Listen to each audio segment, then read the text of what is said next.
कैसे हो सब लोग? बढ़िया। बढ़िया हो? क्या पढ़ रहे हैं हम लोग? क्षेत्रमिति, यानी कि क्षेत्रफल से संबंधित, परिमाप से संबंधित। ठीक है, क्षेत्रमिति आप लोग बहुत पहले से पढ़ते आ रहे हैं, है ना? पढ़ते आ रहे हो? क्या पढ़ा है? यहाँ पर देखिए, ये क्या दिख रहा है आप लोगों को? क्या दिख रहा है? आयत। जानते हो ना सभी लोग? क्या नहीं जानते हो? सब जानते हो? क्या दिख रहा है? आयत। इसको क्या बोलते हो? वर्ग, है ना? जिसकी चारों भुजाएं बराबर होती है तो क्या कहलाएगा वो? वर्ग। और आयत में आमने सामने की भुजा बराबर होती है। समझ में आ रहा है ना? चलिए, अगर मैं इसके बीच में डंडा खींच देता हूँ यहाँ पे, तो इसको क्या बोलोगे? इसमें भी आप पे डंडा खींच दो तो कर्ण। कर्ण, बीच में जब डंडा खींचा हमने तो क्या बोला? कर्ण। ये त्रिभुज है ना एक, क्या बोलते आप इसको? इस मान को क्या बोलते हो? अरे इस मान को, इस वाली रेखा को कर्ण बोलते हो ना? तो यहाँ पर वो रेखा नहीं दिख रही आप लोग? फिर ये क्या है? पक्का? समझ में आया ना? चलिए, अब इसमें सूत्र के अनुसार चलते हैं। आयत का परिमाप, क्या बोलते हैं? आयत का परिमाप, है ना? या परिमिति, दो नाम से जानते हैं, आयत का परिमाप या परिमिति। इसका जो सूत्र बनता है वो बनता है 2 गुणित लंबाई प्लस चौड़ाई। क्यों? क्योंकि इसमें दो भुजाएं आमने सामने की बराबर होती है, इसलिए 2 गुणित लंबाई प्लस चौड़ाई। ठीक है, और इसी का अगर क्षेत्रफल निकालते हैं, किसका? आयत का। आयत का क्षेत्रफल, तो लंबाई गुणित चौड़ाई। समझ में आ रहा है? अब परिमिति यानी कि परिमाप में और क्षेत्रफल में अंतर होता है, इसलिए आप लोग ध्यान रखें, दोनों में एक ही सूत्र नहीं लगा रहे। ठीक है, इसी प्रकार से इनका जो विकर्ण होता है, आयत का विकर्ण, बहुत सारे सूत्र है इसमें। आयत का विकर्ण की सूत्र की अगर अपन बात करते हैं, है ना, वही पाइथागोरस प्रमेय वाला सूत्र, है ना? समझ में आ रहा है ना? लंब स्क्वायर प्लस, यानी लंबाई का स्क्वायर और यहाँ पे चौड़ाई का स्क्वायर। तो मैं इसको आप लोगों को पाइथागोरस प्रमेय के हिसाब से समझा देता हूँ। पाइथागोरस प्रमेय, ठीक है। विकर्ण यानी कि कर्ण, विकर्ण और कर्ण एक ही होता है, विकर्ण और कर्ण एक ही मान होता है, इसलिए ध्यान रखें। तो पाइथागोरस प्रमेय है हमारी, कर्ण स्क्वायर बराबर लंब स्क्वायर प्लस आधार स्क्वायर। ठीक है, इसके ऊपर का जो कर्ण के ऊपर का जो स्क्वायर हटेगा तो इसके ऊपर क्या आ जाएगा? अंडर रूट आ जाएगा। तो लंब का स्क्वायर प्लस आधार स्क्वायर, ये सूत्र से मिल रहा है? मिल रहा है कि नहीं मिल रहा है? कर्ण में विकर्ण बराबर लंब का स्क्वायर या लंबाई का स्क्वायर प्लस चौड़ाई का स्क्वायर के ऊपर अंडर रूट, और यहाँ पर इसके ऊपर का अंडर रूट हटा के हमने अपना नाम बदल दिया, लंब स्क्वायर प्लस आधार स्क्वायर। समझ में आ रहा है ना पूरी तरह से? गुड। अगला आता है हमारे पास वर्ग। क्या आता है? वर्ग। तो वर्ग की परिमिति, है ना, वर्ग की परिमिति या परिमाप कितना होगा? यहां पर दो भुजा थी बराबर, तो 2 गुणित लंबाई प्लस चौड़ाई हो गया था। अब वहां पर क्या हो रहा है? चारों भुजाएं बराबर है ना? तो 4 गुणित कोई भी एक भुजा या एक भुजा की लंबाई। समझ में आ रहा है ना? कोई भी एक भुजा लिख करके उसमें 4 का गुणा करेंगे तो परिमिति आ जाएगी, परिमाप आ जाएगा। यहाँ पर क्या किया था? 2 भुजा बराबर थी, दोनों को जोड़ करके 2 का गुणा कर रहे थे। यहाँ पर चारों भुजा बराबर थे, एक भुजा लिख करके 4 का गुणा कर रहे हैं। ठीक है, क्षेत्रफल, वर्ग का क्षेत्रफल कितना होगा? है भुजा की पावर 2 यानी कि भुजा का स्क्वायर। समझ में आ रहा है? यहाँ पर अगर अपन बात करते हैं विकर्ण की, कौन? विकर्ण। तो विकर्ण बराबर अंडर रूट 2 गुणित 1 भुजा। समझ में आ रहा है कि नहीं आ रहा है? चलिए अब आता है त्रिभुज, है ना। त्रिभुज अलग अलग आकृतियों में होते हैं। समान भुजा वाले भी त्रिभुज हो सकते हैं, कोई एक भुजा बड़ी वाला भी त्रिभुज हो सकता है ना। अलग अलग मान में त्रिभुज के तीनों कोणों का योग कितना होता है? त्रिभुज के तीनों कोणों का योग कितना होता है? 180 डिग्री होता है। समझ में आ रहा है ना। याद रखने वाली बात है, त्रिभुज के तीनों कोणों का योग 180 डिग्री होता है। यानी कि जब भी कोई प्रश्न आता है और वहां पर या तो कोई दो भुजा का मान दिया है या दो कोण दे दिया है, तीसरा कोण अपने को ज्ञात करना है। तो लास्ट में जाके जब उत्तर आए तो तीनों कोण को मिलाना है, आप लोगों को जोड़ना है। तीनों कोणों का योग अगर 180 डिग्री आ जाता है तो वो अपने को अंदाज लगा लेना है कि वो सवाल हमारा सही है। ठीक है ना।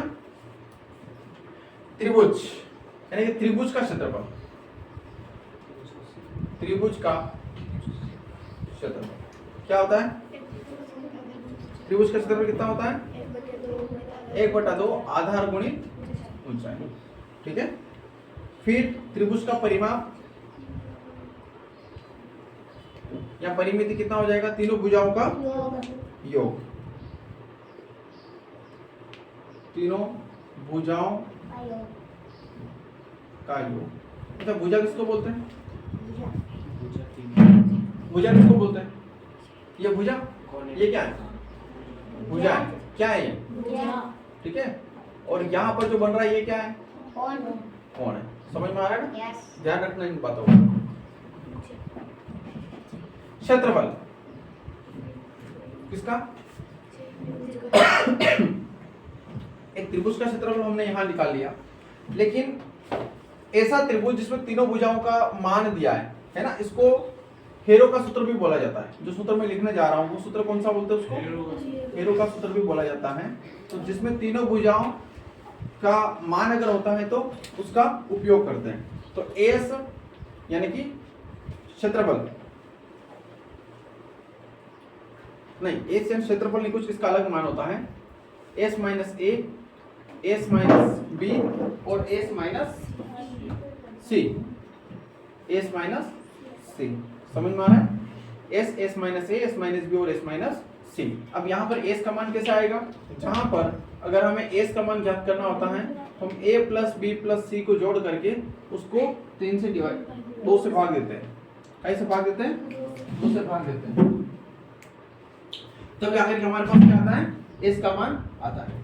ठीक है। और जो एबीसी है, ये एबीसी क्या है? ए बी और सी, ये त्रिभुज की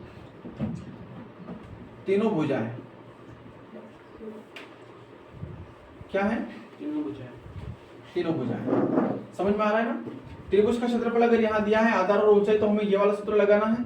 परिमाप के लिए तीनों भुजाओं का योग करना है। और हेरो का सूत्र जहां पर ए बी सी तीन भुजाओं के मान अगर दे दिया है तो हमें ये वाला सूत्र लगाना है। क्लियर? समझ में आया?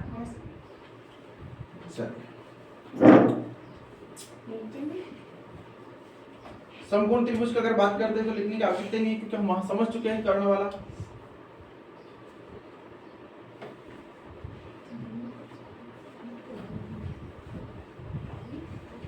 थोड़ा चतुर्भुज के ऊपर भी बात कर लेते हैं। बात करने की नहीं बोला मैंने ना। चतुर्भुज के चारों कोणों का योग कितना होता है? चतुर्भुज के चारों कोणों का योग कितना होता है? 360 डिग्री होता है। क्योंकि आप जानते हैं कि चतुर्भुज को अगर दो टुकड़ों में विभाजित करें तो इसमें दो त्रिभुज बन जाते हैं। चतुर्भुज को अगर 1/2 करते हैं तो दो त्रिभुज के अंदर बन जाता है। और एक त्रिभुज का मान होता है 180 डिग्री। तो 180 प्लस 180 बराबर कितना हो जाता है? 360 डिग्री हो जाता है। चलिए, चतुर्भुज का क्षेत्रफल,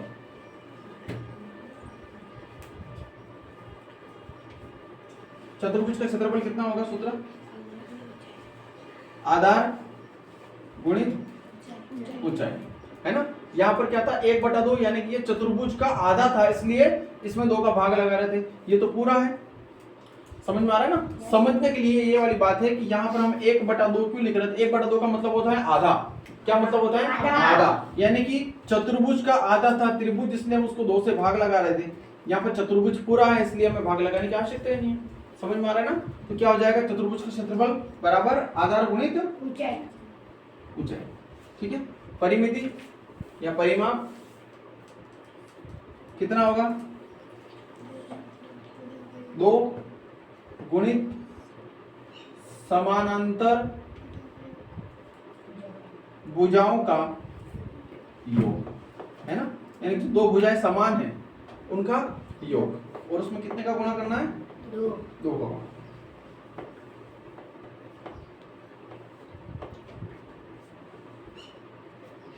ठीक है,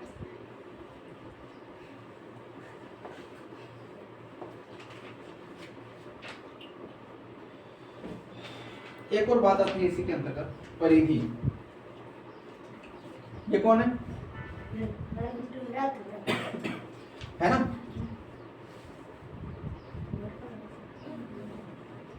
इसको अगर मैं बीच में से विभाजित कर दूं तो अर्धवृत्त, आधे आधे कितने व्रत हो गए? 2 व्रत हो गए। ठीक है, इसका जो सेंटर बिंदु होता है उसको बोलते हैं केंद्र बिंदु। समझ में आ रहा है? ठीक है, इसको बोलते हैं जीवा।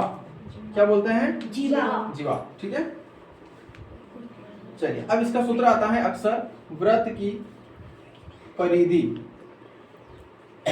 क्या आता है? वृत्त की परिधि मतलब 2 पाई आर, यानी कि 2 गुणित पाई का मान होता है अक्सर 22/7 और आर का मतलब होता है त्रिज्या। ठीक है, क्या होता है? त्रिज्या।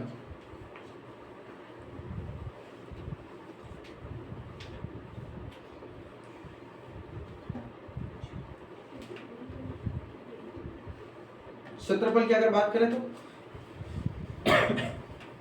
वृत्त का क्षेत्रफल बराबर पाई आर स्क्वायर। वृत्त का क्षेत्रफल कितना?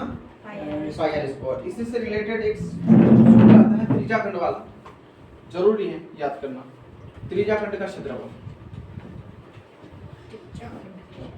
त्रिज्याखंड का क्षेत्रफल बराबर थीटा बटे 360 डिग्री गुणित पाई आर का स्क्वायर। ठीक है, इसी में एक आता है चाप की लंबाई।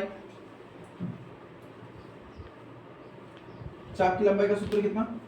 थीटा बटे 180 डिग्री बराबर पाई आर इनटू, है ना? चलो यहां तक ठीक है। बस लगभग ये सूत्र आप लोग कवर कर लेना, इससे आपका काम हो जाएगा। ठीक है, ये आराम से सावधानी पूर्वक इन सूत्रों को उतारिए, समझ के जाइए, बिना बात के उतारिए।